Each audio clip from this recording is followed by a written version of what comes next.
People are stupid. Shit I put in chat.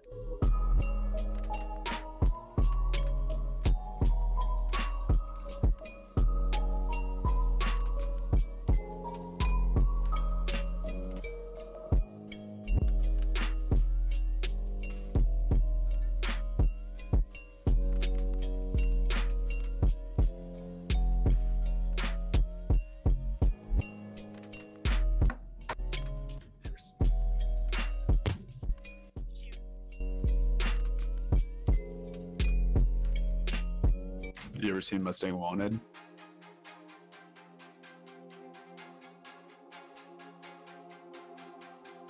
What? You ever seen the guy named Mustang Wanted? No. Oh, something. What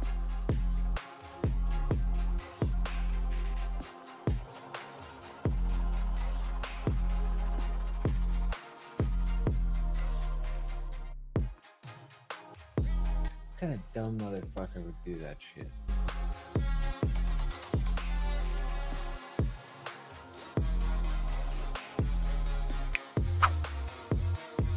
Look at that one.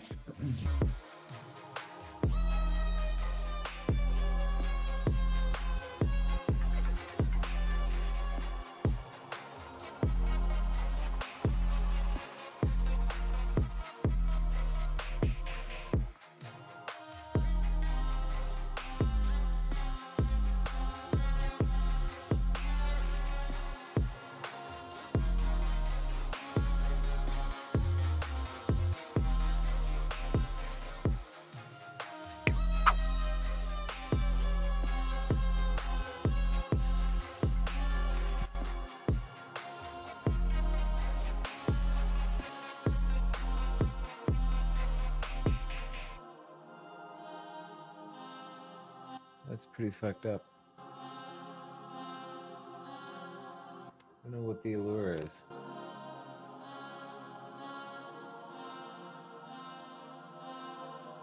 This guy's fucking crazy. Oh yeah, these kind of people are just... What the fuck? That shit makes you dizzy on some of these videos.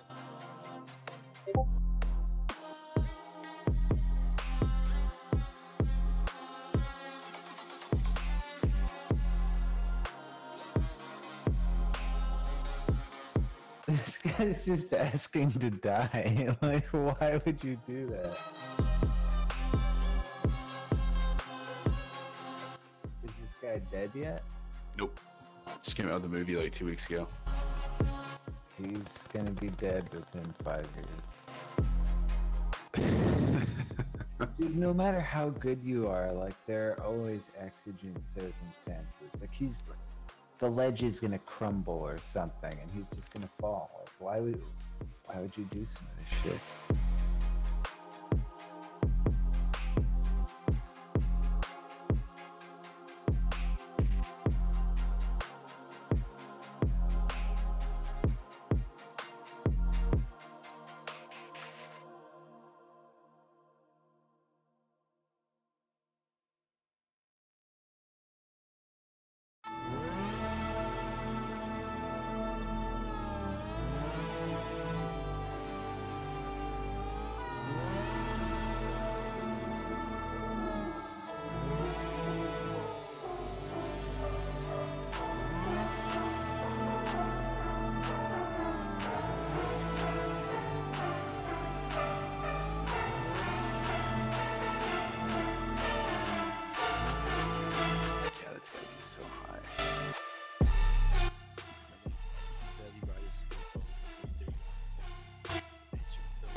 Right? What a fucktard. Jesus. This is my worst fucking nightmare. You know, like, Jesus fuck. Oh my god, he just stands up. Oh my god. Can you imagine if Giant gets to win? Just, you're so fucking... I'm sure he's almost been blown off something. And if he has like a blooper reel of, like, you know, slips or whatever. Free climbing blooper reel. Sounds like it'd be on Live League.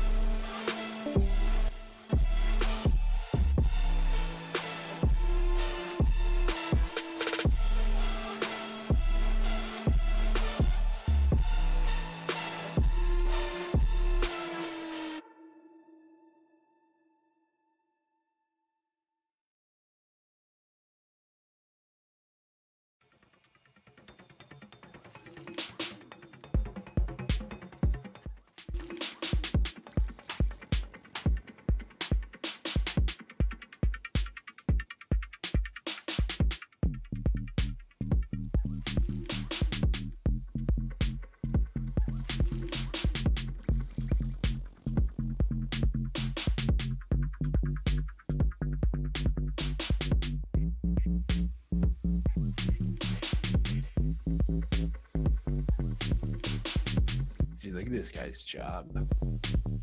He's got to climb this just to change the fucking light bulb.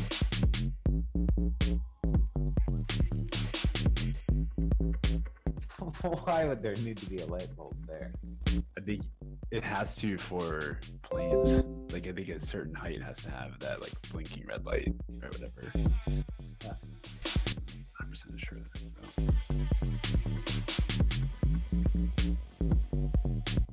Yeah, that's pretty outrageous. I hope that guy gets paid a lot. I don't know. People speculate and say that they only work like every 3 months or something because it's so stressful. I don't know if that's true.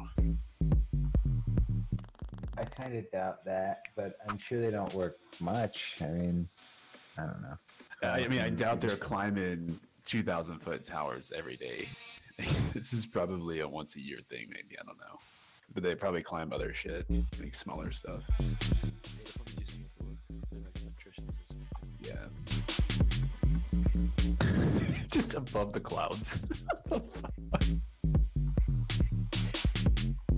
I'm surprised they don't use some sort of helicopter with like a magnetic bulb mount or something. I almost feel like climbing down would be harder. Just start getting tired. Yeah, that's gotta be exhausting, dude. Look at those fucking... Everything about that looks pretty rough.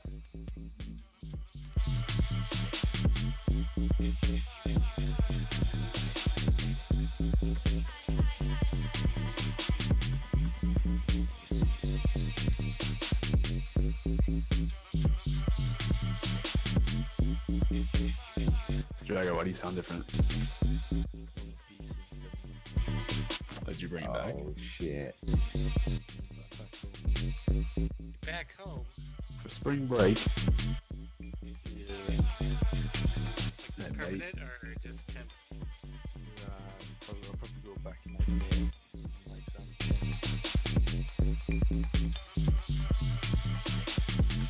Taking a little leave. yeah, I got fucked up. So Yeah. What'd they say fucked up? happened?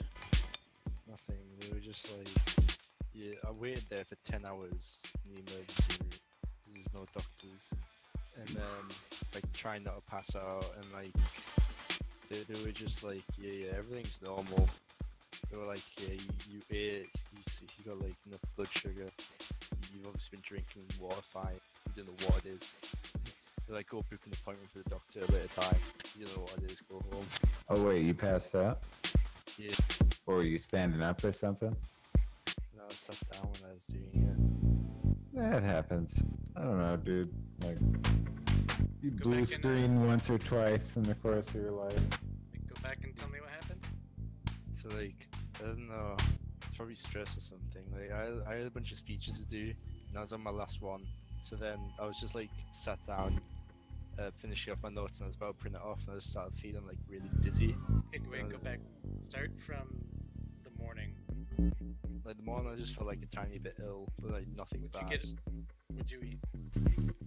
Me, it's cereal, Kind of cereal. just like fucking Cookie Crunch, man. I knew. Okay, what'd you drink? Milk with the Yeah, cereal milk. or water? Yeah, milk. Did you drink the night before? Yeah, I had water like throughout the day.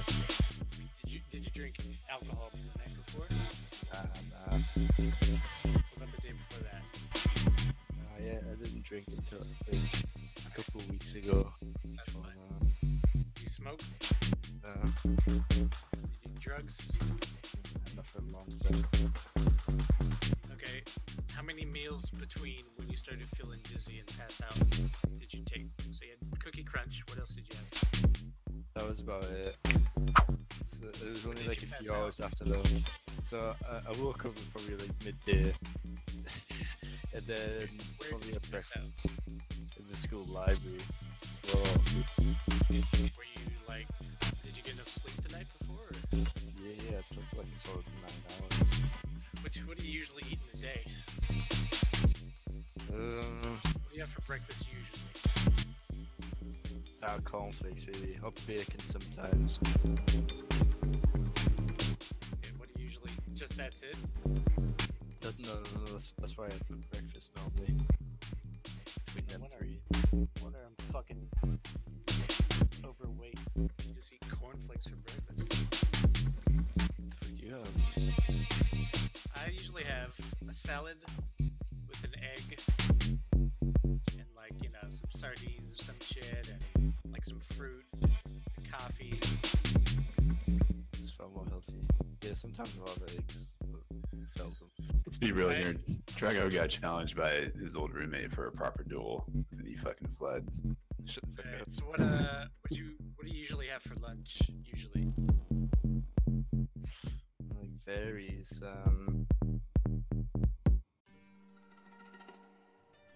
Trying to think what like, Dude, it was that fucking Big Mac you were eating.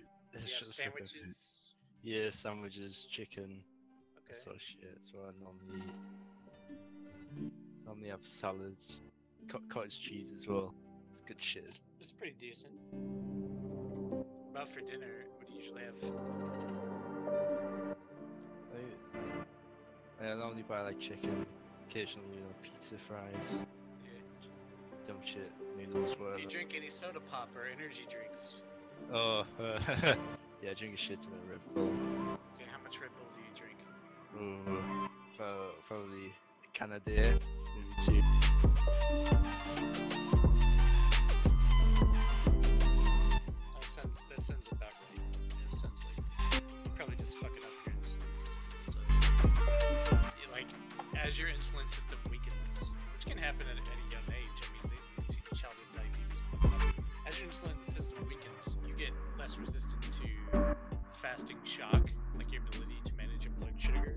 Like, if you just eat a fucking bowl of Cookie Crunch, your body cannot sustain itself like the proper blood glucose serum levels throughout the day. So you I may wouldn't consider worry about reducing- that kind of shit. I see it happen. Cookie Crunch isn't just gonna kids. make you pass out all the time. It's not the Cookie Crunch itself. It's the fact that it's not enough sustainable carbohydrates for your body.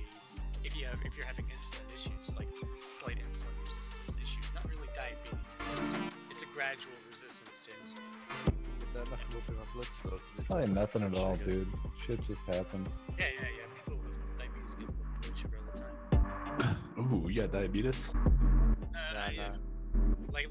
Diabetes is where you can't control your blood sugar. Nah, 'cause, I you know, know. obviously it goes high and that causes damage, but it's more I about don't- control. I don't fuck with carbohydrates ever, but that's a different story. They said that everything's fine, like my blood sugar couldn't be like my diet or anything like that, because you look at like your shit in your blood, don't they? And they can tell like with your blood To a sugar. degree, yeah. You don't have diabetes, probably. Yeah, they said Probably- definitely don't. But, yeah. but you might want to consider changing some of your habits so that, like, if you pass out from just having like Cookie Crunch or something like that, like that's just not enough to sustain you. Which it shouldn't be. I mean, it's not exactly the breakfast of champions, but it's a good test to see how you're faring off. Yeah, dude, don't be like T. All right, Yeah, I don't know how the fuck he T, managed this. T's video. fucking blood. Like he probably gets cut in the arm and it doesn't even come out. It's so thick. Yeah. It just Like comes it- out as a green Red Bull. Yeah, dude, just don't eat like T, man. I'm gonna switch to like coffee or something. That's actually better for you. Just chill on the sugar. Like what I usually do, I get like this options dark chocolate and like cocoa mix.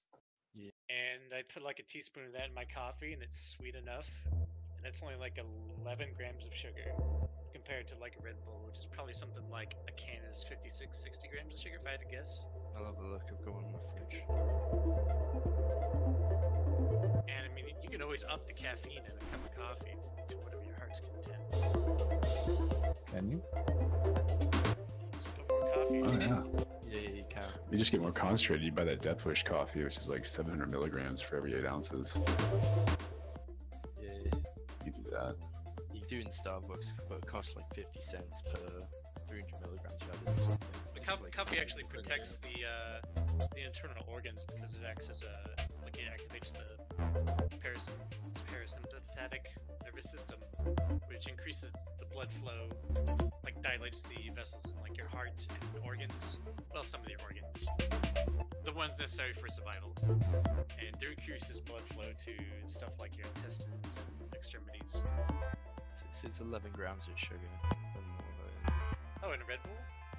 Yeah, this is like a 250 milliliter can now. Oh, that's about as much as coffee. Well, There's other dirty shit in Red Bull though. I just wouldn't fuck with it. I've had not really passed out from caffeine before, but I've had where I got like really weak and thought I was gonna pass out.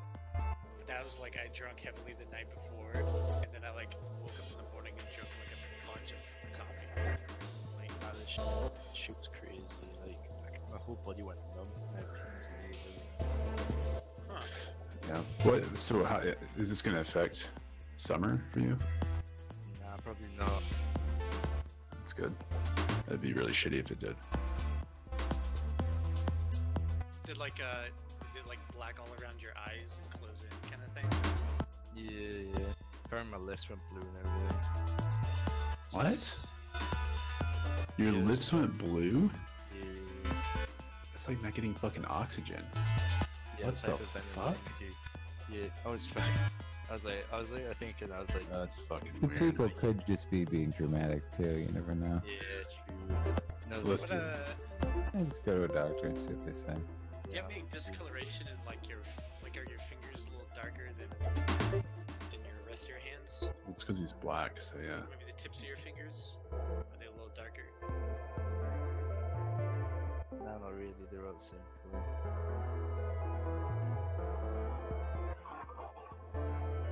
Like, I hope it was a one-off. I was just scared in case it wasn't. I'm trying to think of all the shit I learned from school. Let's see. What was your blood pressure? I can't remember the exact number, but they just kept on saying it was fine. They said that everything's normal except like one level, where it says that level only goes higher or something when you came close to passing out. So that's normal. What if you're hyperglycemic? I don't know the details there. They just said like, yeah, it's all normal. Telling you, man, shit happens. Yeah. Most people have like 1 or 2 seizures in their lives. Like sometimes you just blue screen. Yeah.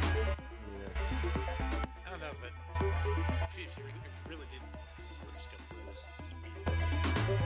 It sounds like either something fucked up with his hemoglobin, like he had some sort of low red blood cell count. Dr. House over here.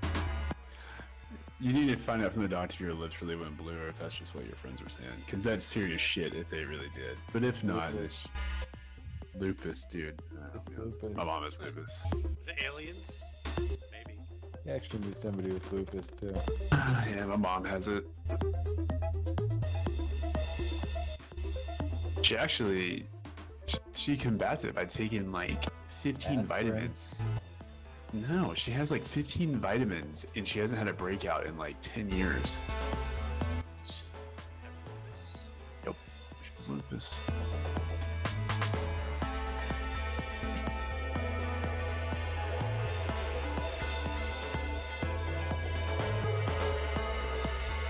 This shit's fucking nasty too, dude. You used to see it on someone's arms and it would start, oh my god, it started oozing out.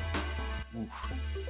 It's probably like just stress and drinking freaking Red Bull all the time. Just another one of those weird autoimmune things. Your body starts fucking fighting itself and shit.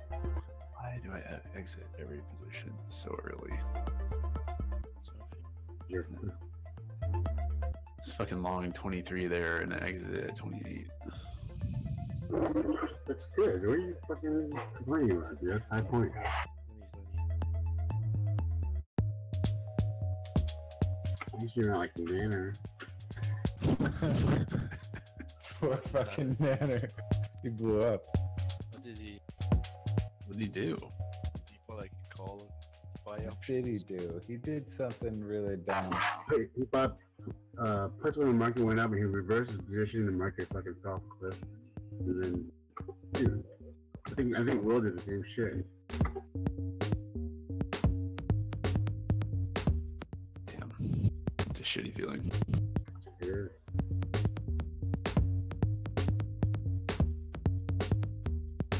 Drago, as long as you're healthy, I can get my back office going. I'm good.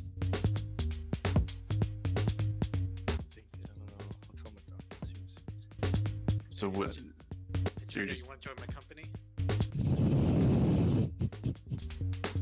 so you're just taking a temp leave? Yeah. You're gonna have to go back and finish your exams. Yeah, oh no, like semester's finished. And my exams are in May. Then Wait, y'all are done? yeah, No fucking way. finish like classes and then a month later, like mid-May, I have my exams. So this is like study leave time. And then after May, when does class pick up again?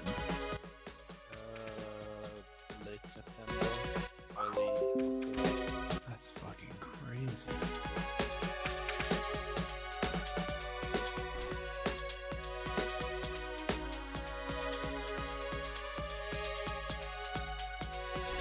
A lot of people was covering during this leave time. So I came home like a week early.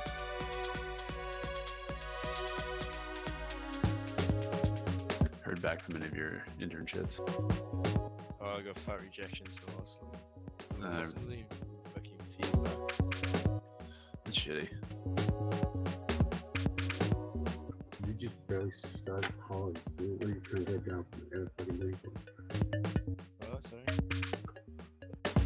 How long have you been in college? He's like It's my fucking first year. Charlie Brown teacher. Sorry. Yeah, like this is my first year. Yeah, so I mean, you're not gonna look at a fucking investment bank. You're not fucking FSB, come on. True, yeah. Yeah, I don't. Usually internships, at least stateside, they don't happen until like your junior, senior year. Yeah. Because you haven't, at least from my experience, they're like, you haven't done the relevant coursework. So It's not just that, you just, if they're gonna hire you as an intern, they want you to, go straight to work if they're gonna hire you. that's true. Yeah. It's your last year, it's not gonna be your first year. Like feed into the associate program or whatever, panelist, whatever the fuck it is. Yeah, I got a few interviews out, but it's not a waste of time. Just get good grades, you gotta be, you can't be fucking just mediocre, dude. You wanna be noticed. Yeah.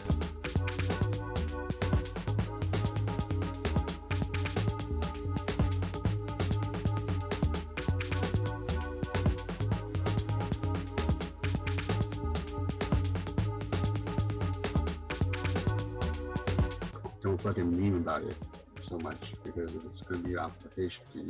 You don't wanna fucking clown your own shit. No, I took everything seriously. I spent ages writing cover letters now, actually, even though they probably don't even read them.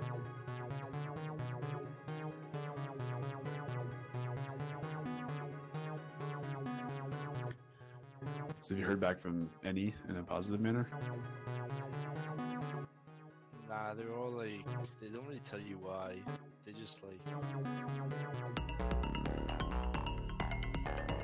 they said that they would give me feedback and everything as well, so they just didn't. Stop applying though, because then you're probably already in the system. So they're not gonna. You thought about doing anything smaller but reputable? Like, I'm sure there's some like ex-bankers that have started their own fund that could use some help.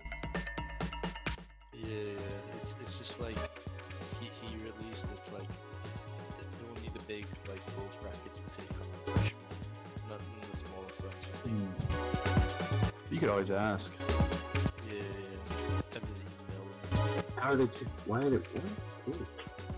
It's not like a proper like work internship. It's like you shadow someone doing work for like a month. Is this what Anton Krill told you?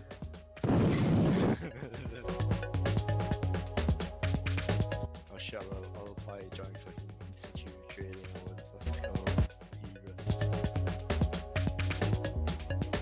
Nah, it's like a month long internship, it's only a small thing.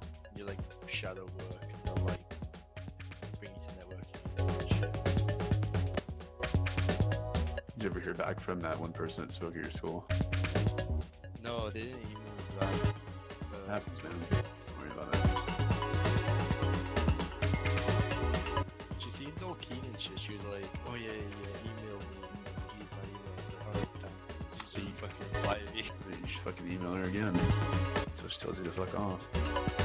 Just keep on replying to it like, "Hi, thoughts got buried." I mean, if that's what you really want, then yeah. The fuck you gonna do? Tell you no? For what? Just trying to like. There's one recruiter person came and gave a talk, and I was asking her like about something she says. Oh, fuck what? Yeah, fuck. You gotta hold hands first, and well, actually, I don't know. Dude, I just go straight. No, but stop applying for shit right now, like, because it all gets, they don't, like, they'll know if you applied before, and if you try to apply to another place, like, and then you say some shit, then they ask about you, like, HR talks to each other, in all things. So there's a fucking database of everything you've tried to do, you know? Yeah, I only applied to like once for like each bank. Like all of them are closed now, so I'll probably apply next year. You shouldn't apply at all until you graduate, dude. Honestly, hey, you're really fucking up your chances. You get to.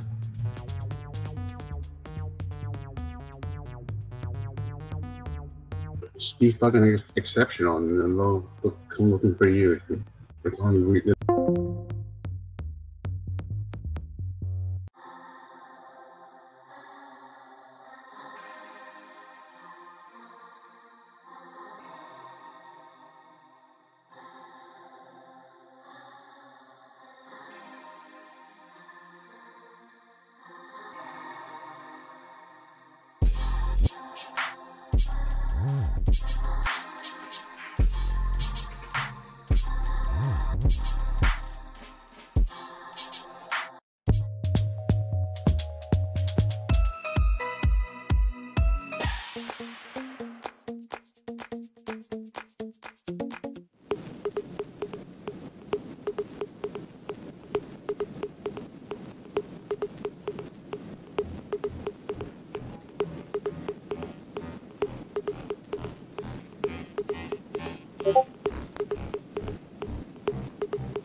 Oh yeah, get over again. Like FSB really got fucking hooked up, and I don't know what really came out of it. It's good for him, man. I'm happy for him, but He's so a bit of ungrateful for it. I don't know if it's that. I think it's just. I mean, he's not serious about fucking working, dude.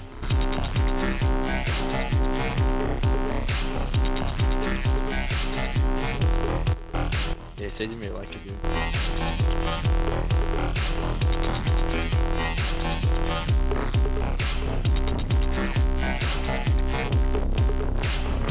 The nigga wants to fucking, like, you know, fund the Illuminati and shit, and just fucking change the world, and he hasn't even had a job yet in his whole entire life, you know?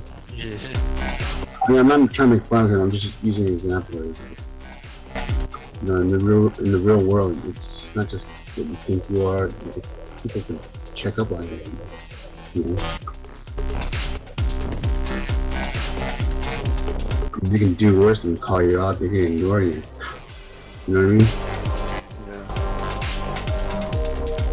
Yeah. Like all the work that you wanted to do or did, you can just fucking waste time. Just don't put yourself in that position.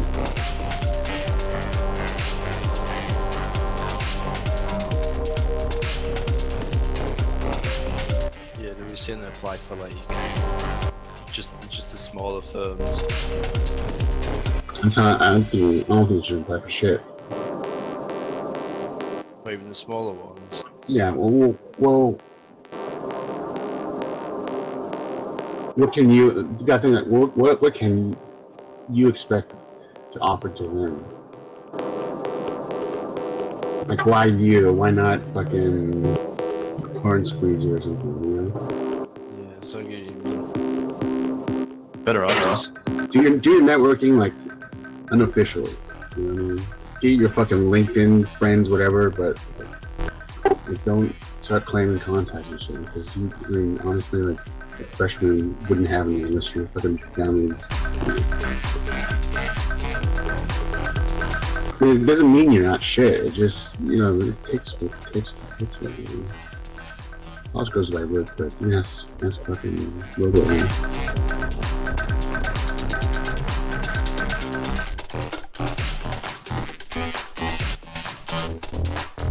You guys seem so reasonable. Damn.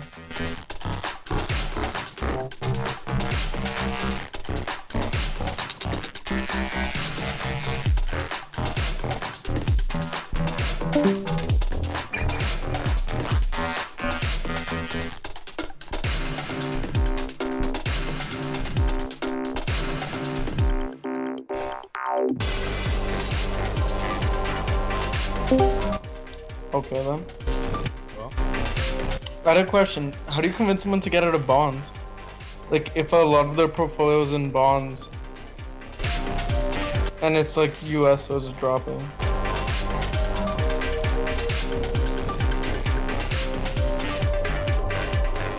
Kind of. I mean, obviously aren't qualified to be giving any advice to anybody.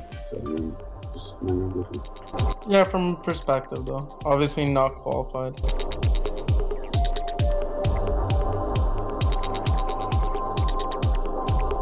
No, just fucking throw a temper tantrum and then almost like buying stocks with it.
Oh my god, I just read what Chris just said. Holy shit. I'm starting to fucking cringe. You read what? Throw the guy a life raft, bail him out. They try to justify skill shooting. What are you reading?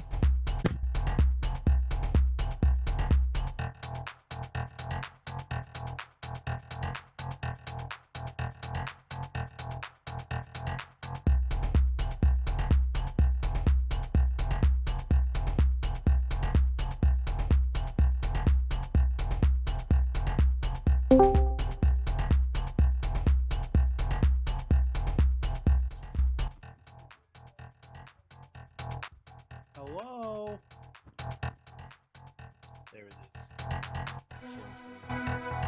What's up, paper?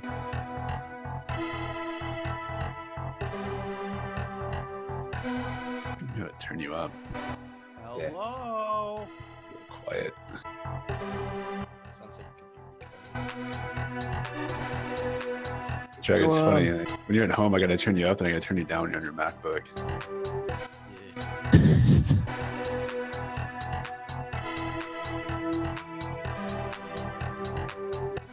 Hello? Hello?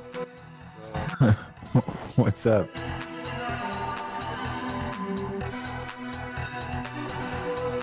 Can you not hear us?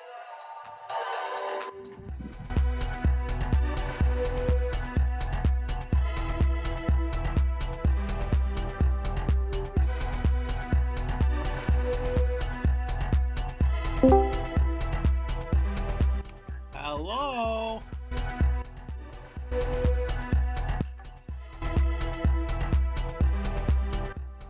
How are you, kid?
Y'all enjoying these MTXG gains of 6% on the share price? No thanks.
returns.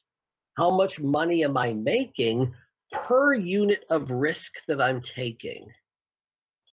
And try to improve not only in my absolute returns, but in my Sharpe ratio or in my risk-adjusted returns. And that, I think, is meaningful. Okay, good point. Now, just continuing on this path, how do you think traders should think about failure or loss? Because I know that some people are genuinely afraid to fail. So in your work, do you ever try to get traders to reframe negative thought patterns or anything similar to this? Yes, and I think an important part of trading is, it's funny, making friends with loss. In a sense, making friends with failure. That it's, as I mentioned earlier, it's often our losing trades. Chat with Traders, episode 64. The Chat with Traders, episode 63. The biggest secret of the best traders in the world is that they're just like everyone else. However, they've worked hard to learn the markets and discover what works and what doesn't. But how can you hear about these journeys and get in on the strategies and tactics they use? You can do it by listening to Chat with Traders. Here's your host, Aaron Fifield. This episode is sponsored by Wonder Capital, an online investment platform that allows accredited investors to 11% annually with zero fees. Wonder's diversified funds are backed by large-scale solar projects and bridge the gap between impact investing and strong returns. So visit wondercapital.com/trading now to learn more. And just note, that's Wonder spelt with a U.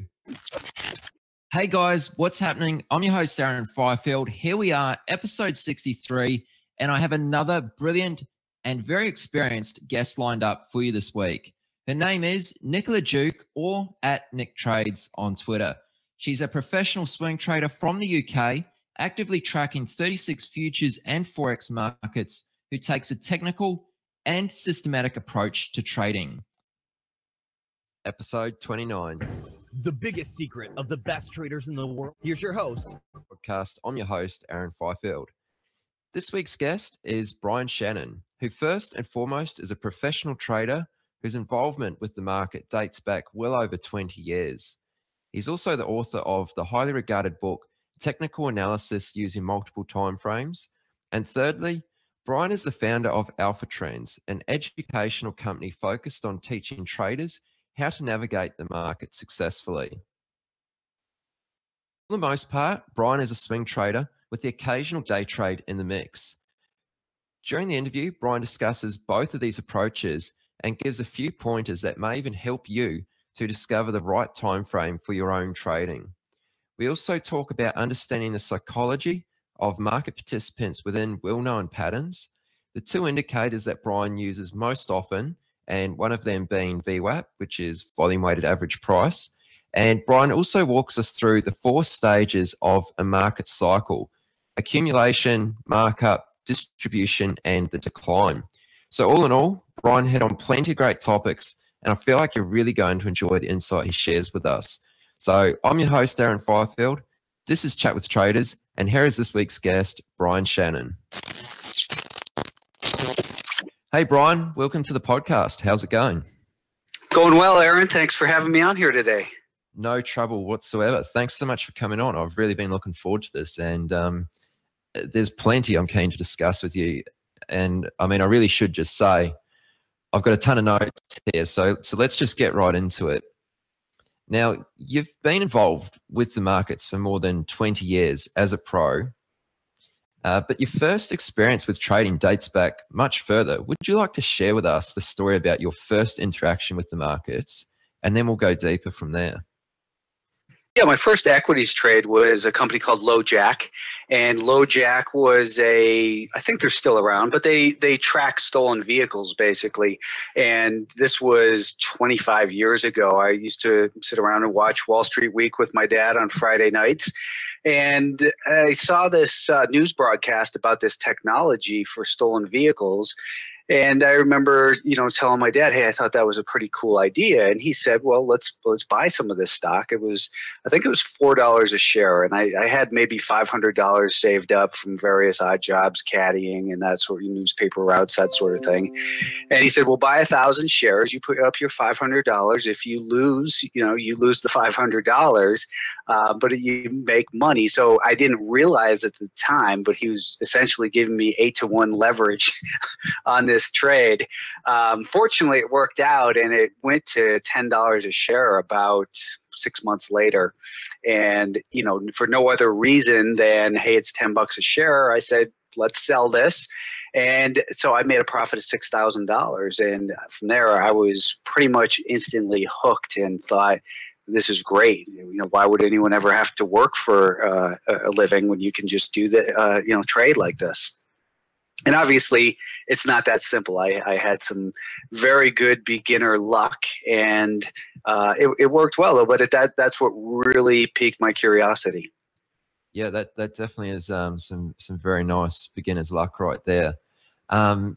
So, what was your sort of motivation to buy that? Like, where did the idea come from to actually put your money into that company when you could have invested in any company that's listed on the market?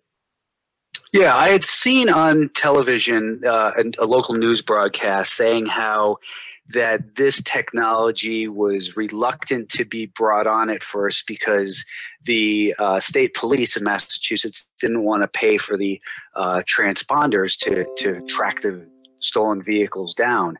So the company said, we're going to donate them to the state police department. And the state police were real excited about it. And I remember hearing one of the cops on television say, hey, I think this is great. I even bought stock in it. Found out later that the trooper, basically had inside information when he bought it and had to give his profits back on that.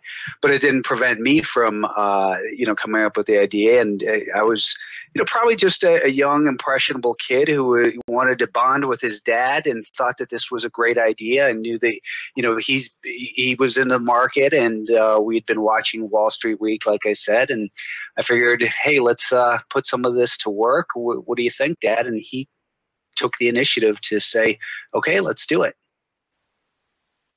Okay, excellent. And just quickly, how active was your dad in the markets? Was he an active trader? No, my dad, he's retired now, but he's a physician, and he would, he was pretty active, but not by any measure compared to, like what I do today or where my trading has evolved to. He's been more of a buy and hold for, 6 to 12 month type of investments. Okay, sure. Cool. All right. Well, so from college, moving forward a couple years, you landed a job as a stockbroker. How did that come about, and what sort of tasks were you doing in your role as a stockbroker on sort of a day-to-day basis? Well, the interesting thing was that I really didn't know what a stockbroker did. And maybe that's naive, but I think it's good too, because I probably wouldn't have gotten into it if I realized what a broker's job was. So, after college, I didn't really know exactly what I wanted to do. I knew I liked the market, and happened to find a brokerage firm that was willing to sponsor me for the Series 7 license. Once that occurred, I went, in to the office, and they basically gave us a script and said, start, calling off these lists, find phone books, alumni directories, and that sort of thing. And it was, after I passed my Series 7 license and was making the calls for a while, I realized that the business was really a glorified telemarketing position, not the trading that I was interested in. So again, probably a little bit naive, but it's it got me in the door. I went to a more established firm, which was Lehman Brothers, and really learned how to sell there more than anything, which was great training. And then just kind of transitioned to trading from there after moving to a couple different brokerage firms. Okay, so you were mostly on the phones there, trying to convince people to buy stock. Is that correct? Yeah, yeah, and it's you know, I like to kid around about it and say that it was a great experience because I got to practice with other people's money, and I wasn't, you know, cavalier with anyone's money that they entrusted me to, but I did learn a lot of good lessons by not having my money in the market and learning how the market worked a little bit. So I was instantly attracted to technical analysis. It made a lot of sense to me. You know, one of the early influences there, I guess, was there was a newsletter called the Cabot Market Letter, and they had written about, you know, they were interested in buying this stock if it got above a certain level.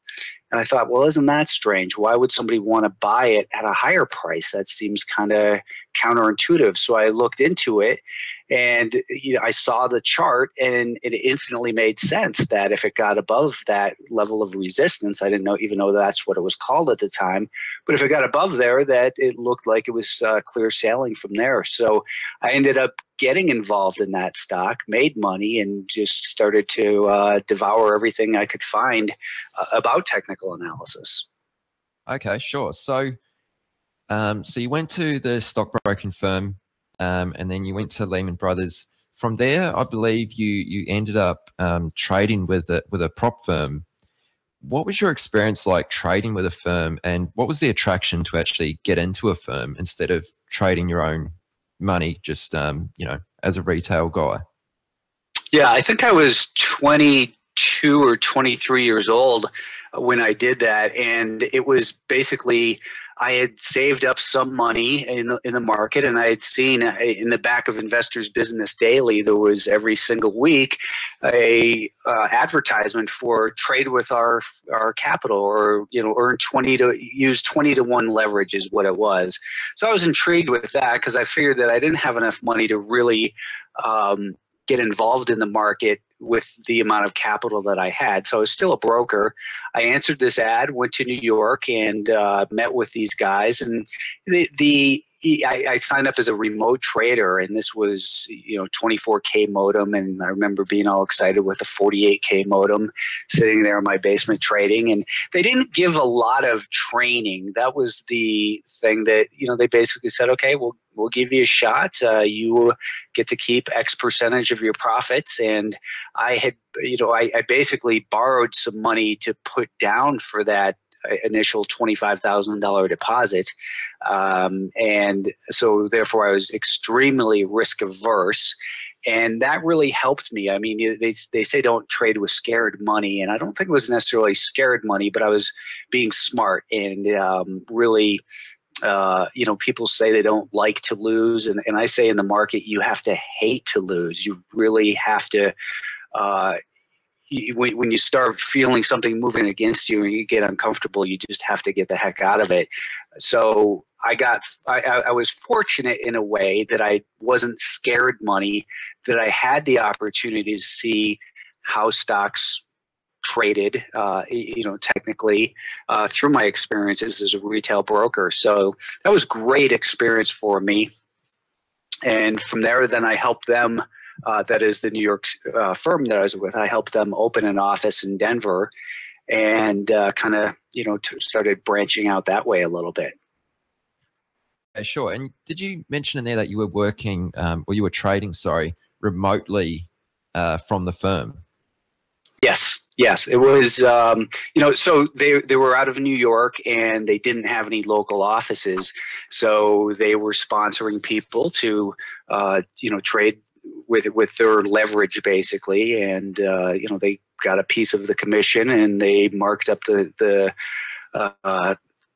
commissions a little bit, so that plus the additional profit that they made, that, you know, it was a good business model for them, and it was a great opportunity for myself. Okay, sure. And are there many prop firms that still kind of operate that way today? Yeah, there are. Yeah, there's still. I mean, if you dig around, you can find them, and they are, you know, a lot of times people are attracted to them. I can't criticize the firms or the people who are attracted to them, because what they typically attract are people with less capital and maybe not a whole lot of education either, but they're willing to give them a shot basically in the market. And I would say that, you know, knowing what I know about the markets today, that I took a huge risk that I would not recommend anyone else do when I did do that account with the prop firm, but it worked for me. So I think that everyone, you know, has the right to make that decision for themselves. Yeah, absolutely. So you mentioned right there that you took on a huge amount of risk to do this. Did you ever have a backup plan in case this trading thing never took off for you? Great question. And I can't really say that I had a defined backup plan. It was more, I'm going to make this work one way or another. And I suppose that if it didn't work out, I would have returned to the brokerage business and started, you know, building a book of business that way again. Okay, sure. So during this time up until sort of where we are right now in your journey, what would you say was the biggest challenge, you know, within these sort of first 5 years, the biggest challenge or some of the hurdles that you had to overcome that were essentially affecting your P&L in a negative way?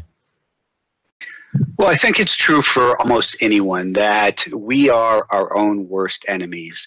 And, you know, I'm not sure if that's the answer you're looking for, if you're thinking, you know, maybe some external factor, but realistically, I think that we are all our own worst enemy in the market. That even today, I'm still astounded some days about some of the decisions I make during the day, and think, well, I knew better than that. What was I thinking? And to control our impulses and to be more disciplined, to cut losers quickly and to hold winners, real basic stuff. Those are the things that trip pretty much everyone up and continue to plague, you know, anyone involved in the market who's honest. We are human. We do get emotionally involved, even though we try not to. And the thing that I've gotten a lot better at is recognizing those times when I'm making poor decisions and saying, enough, just stop, liquidate the position. This is not smart. So it's a matter of probably trading too, more specifically, maybe I started trading too big and too concentrated in certain positions. But at the same time, right before, I learned a great lesson right before I started with that prop firm, because I was trading a company called Chantel Pharmaceuticals, and they weren't a pharmaceutical, they were a complete fraud actually. They had a miracle skin cream that eliminated wrinkles, and this stock was going, it started out at maybe $6 a share, and I was on it because it had big volume. It was breaking out, and I was trading it up to about 23, 24. I held some over the weekend, one weekend, maybe 1,000 shares at $21 a share. And I remember that Monday morning seeing that the stock was halted.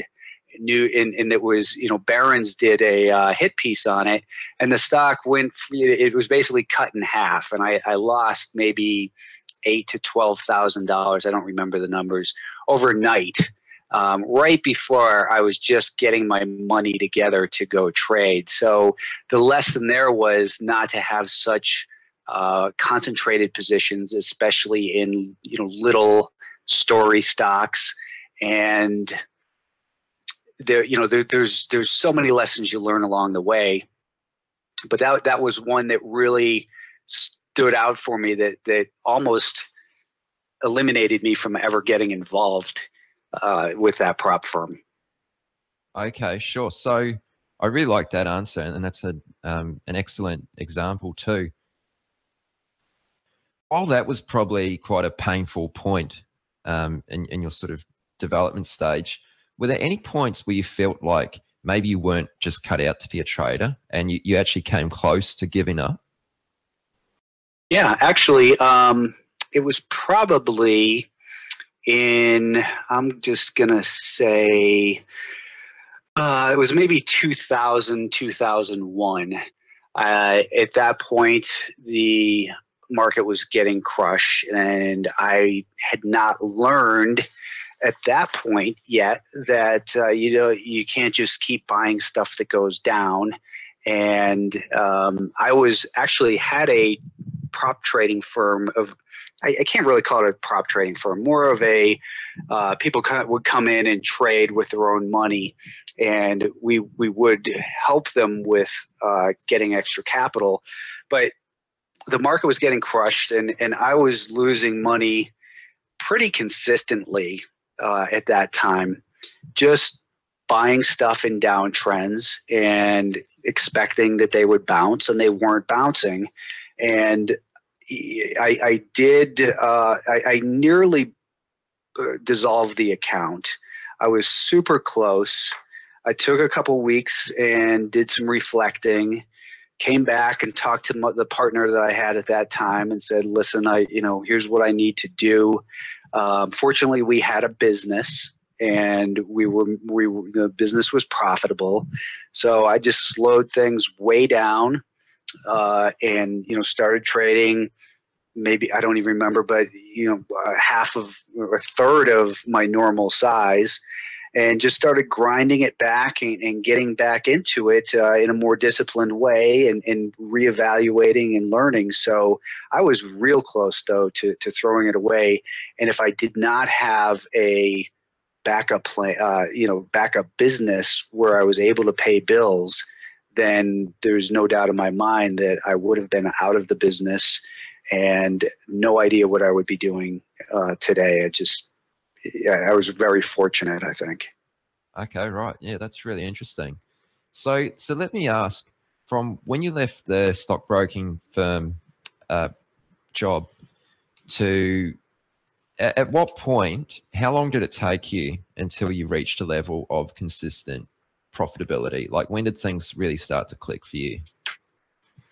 Well, I remember my first 6 or 7 months, I was profitable every month, and I was being super disciplined and cutting losses.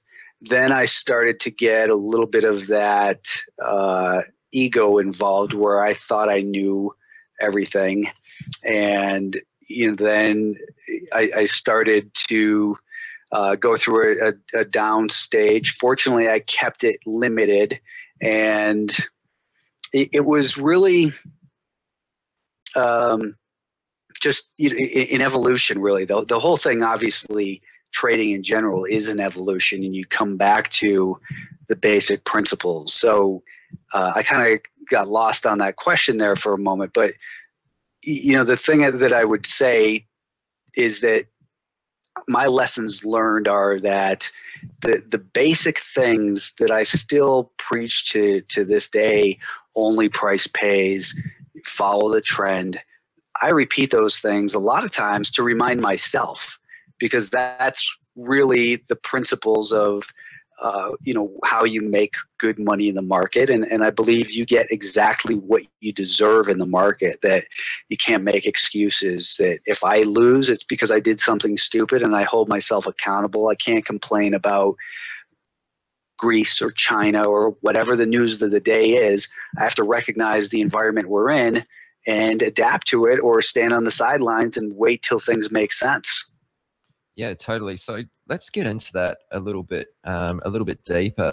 So describe to us, if you could, your actual trading style and your methodology for how you approach the markets these days. Well, my main approach, I mean, sometimes I will do counter trend trades on an intraday basis, but the main approach is that I'm a trend trader, and I'm looking for stocks, for instance, in an uptrend, and using multiple time frames. So as I describe it, it's not really quite this simple, but identify a stock on a longer term time frame. So when I'm looking at a swing trade setup, and that's my preferred time frame, is that I want to look for stocks that will last a few days in terms of the trend, if the market warrants it. And obviously there's certain conditions where we've got a choppy market and it's just not feasible. But I'll look for the bigger trend on a daily time frame, and a real very, very simple thing that I look at is what's the direction of the 50-day moving average. Now that will just tell me, okay, if it's rising, well then we're in an uptrend, and I look at that stock and say, okay, that's not a stock I want to short. If the stock has a declining 50-day moving average, I say that's not a stock I want to buy because it's in a downtrend. So I'll look at it and see, has it had a period of volatility contraction, and that is, has it pulled back? And so the uptrending stock, if it's pulled back to a prior level of resistance that looks like it might be support, or a key moving average, or a retracement level, or just something significant technically, then I will say, okay, now on that daily chart, I've identified a possible trade candidate. Then I will go down to a 30-minute chart. So each candle representing 30 minutes for the last 20 to 40 days, whatever I need to kind of see what's relevant, basically. So on that 30-minute time frame, and it's not just a 30-minute time frame, you have to be aware of all the time frames really, but this is again simplifying it. Then I'll look at it and say, okay, on this 30-minute time frame, where has the stock come from? So if it's run 10% in the last 3 days, it tells me the risk reward isn't good there. But if instead we've got a stock in a strong uptrend that's pulled back on diminished volume, and it's starting to undergo a little bit of accumulation on that 30-minute time frame, then I'll start to look a little bit more carefully. And one of the guidelines I use on an intraday intermediate term time frame, such as a 30-minute chart that goes back 20 to 40 days, is a 5-day moving average. And I generally want to buy the stock when it makes a higher high above a flat to rising 5-day moving average. And that tells me the intermediate term trend is now turning back up, and I have a logical place to set my stop, which would be, as I like to say, underneath the most recent and relevant higher low. So that if I see that the entry relative to the initial protective stop is small enough to justify a position, and that the trend on the longer term time frame looks like it should be able to continue in the direction, in this case in an uptrend, then I'll look to say, where's the potential for resistance, or where would it likely slow down? And based on that perceived amount of potential reward, then I come up with a risk reward and say, okay, this is a stock that makes sense. So I use that 30-minute time frame to come up with the risk reward and to plan the trade. And then I'll go down to like a 10-minute chart, each candle representing 10 minutes over the last 10 days or so. And I'll start to anticipate the trade now more. I'll start to stalk it, set alerts. If I think it's going to break out beyond 25.50, I'll set an alert, let's say at $25.40. And then when that alert triggers, I'll start to look at the stock a little bit more carefully. I'll see, what's the overall market doing? Is there, if the market's down and the advanced decline line is let's say 2 to 1 negative, I might, I'd say, well, I still want to look at this stock, but maybe I'll trade smaller share size. And so I start stalking it. I'll reset my alert to 25.45 or 25.48, or I'll start to watch it on a shorter term time frame.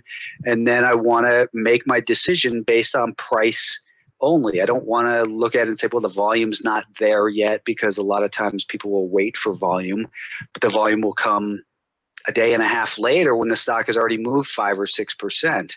So to trust price action, going back to your question of, what lessons have I learned? I think that trusting price action, if you have a good plan and you have a backup plan for it, that really you're going to get into a lot more trades and not talk yourself out of them because the volume's not there yet, or there was a divergence with the MACD, or, well, I don't like what the NASDAQ is doing, or something like that. So to take each trade based on the merits of that trade individually And if there are macro concerns about the market or some kind of event coming, to use that for the money management aspect and to reduce my position size to compensate for that higher volatility or perception that we might not be able to follow through as strong as if the entire market was in a better trending condition. Those long-winded answers, sorry. No, that's excellent. That's really good. So just so we're clear, like you spoke there a lot about price action and focusing on the price itself.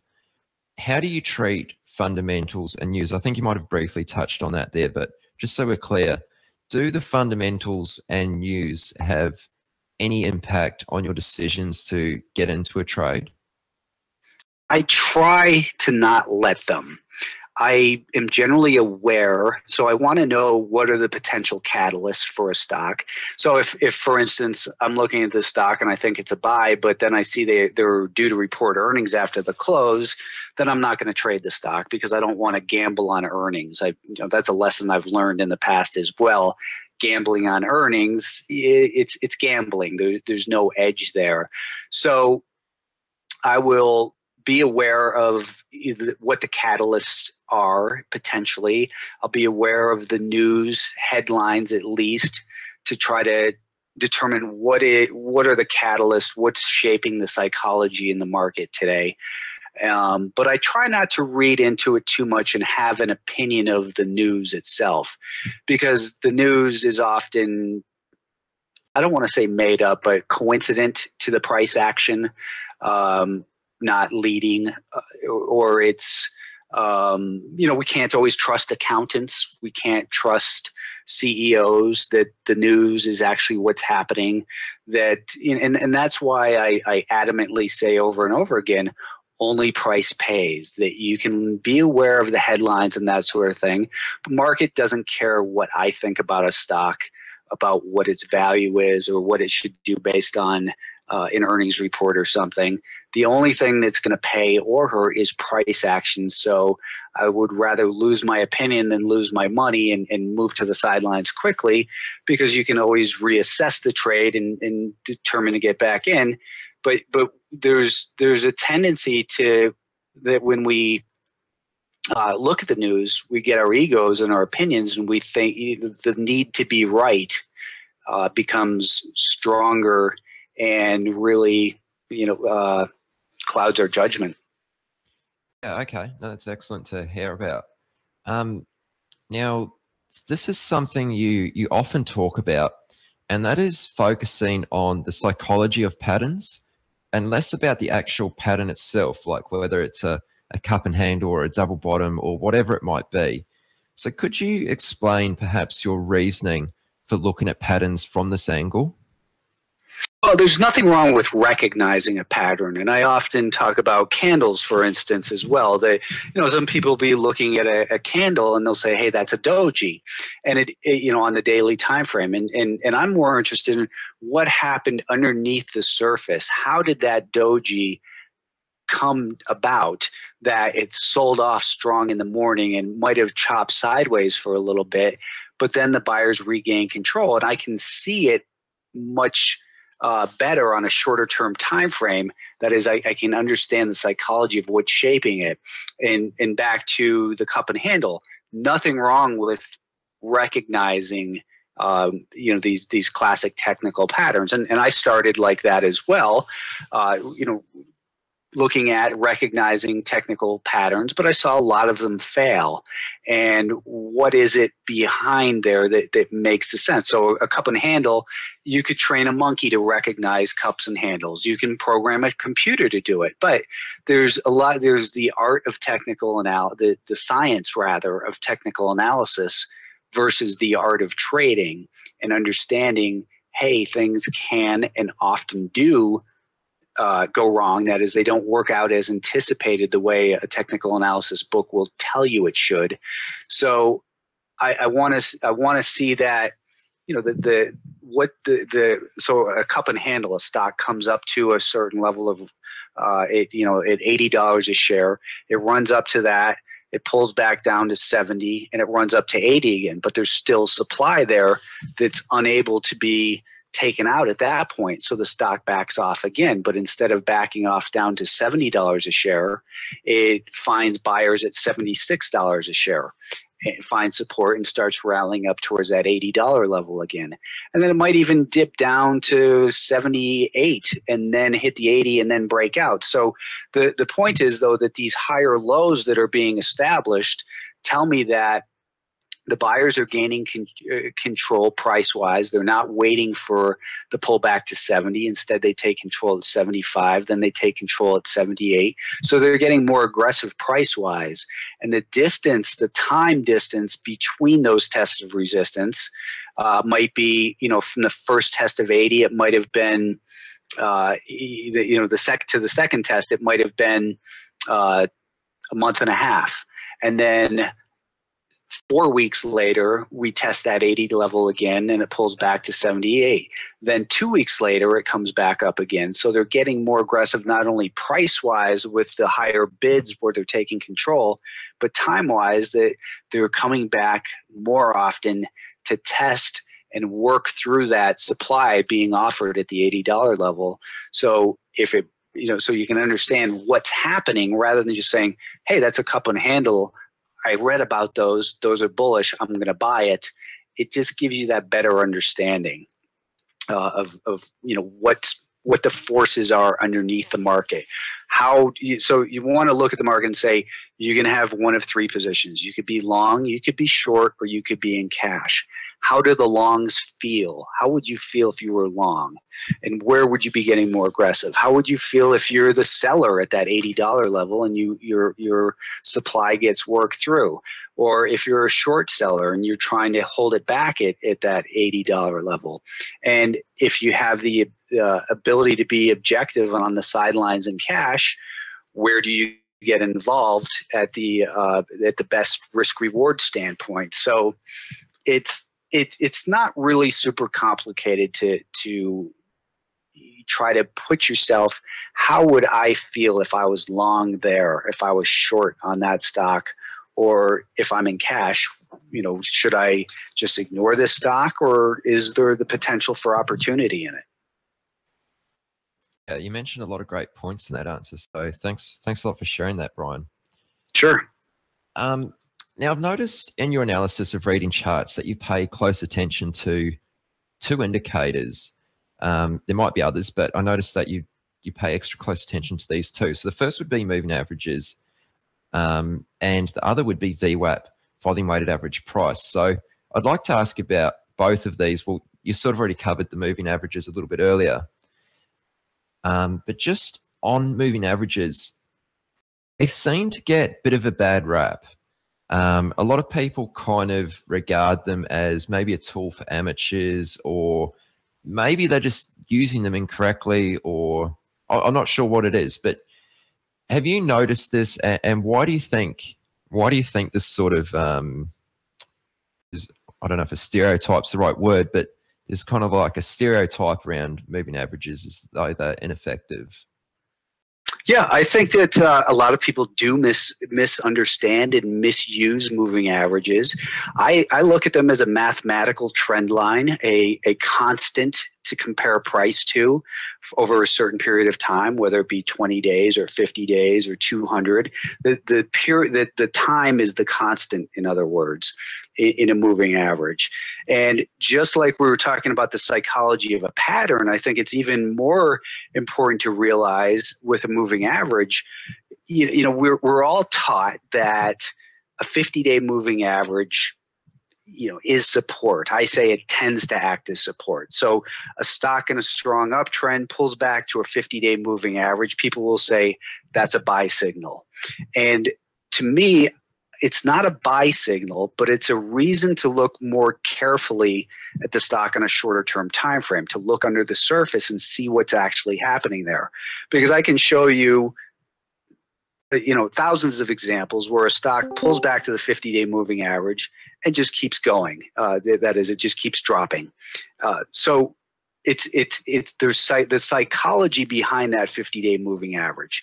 If you're a long holder and you bought the stock, You know, let's think of a mutual fund or someone, and they've got millions of shares of this stock, and they bought it at 20, and it runs to 28, and it's, you know, 4 points above its 50-day moving average. They might say, hey, it's getting a little extended. Let's start paring our position back. Let's sell some while we can. So they sell, you know, a couple 100,000 shares. It pulls back down to the 50-day moving average, and they say, all right, let's not sell anymore because the 50-day moving average often acts as support. So what they're doing is they're removing supply from the market at that area only because they've observed, they've learned that the 50-day moving average often acts as support. Let's think about a short seller in the same situation who, thought, hey, this stock has gotten overheated. Let's sell short some stock.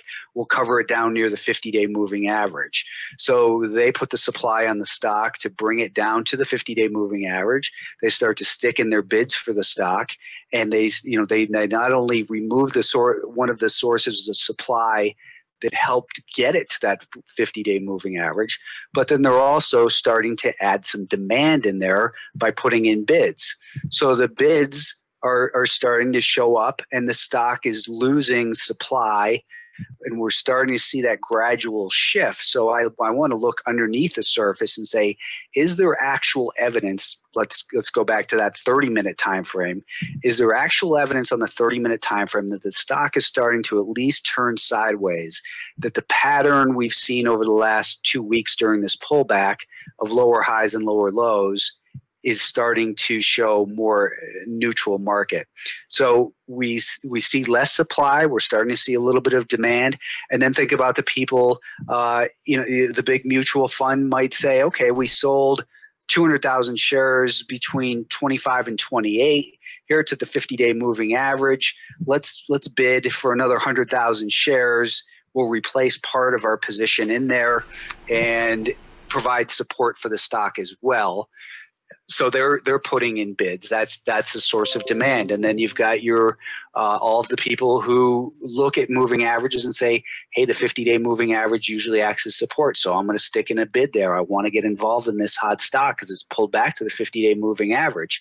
So we start to see that it becomes a self-fulfilling prophecy, this 50-day moving average or a 10-day moving average or whatever the dominant moving average is for that stock on whatever time frame it is, a 200-day moving average, let's say. So there's the psychology behind why do people look at that level.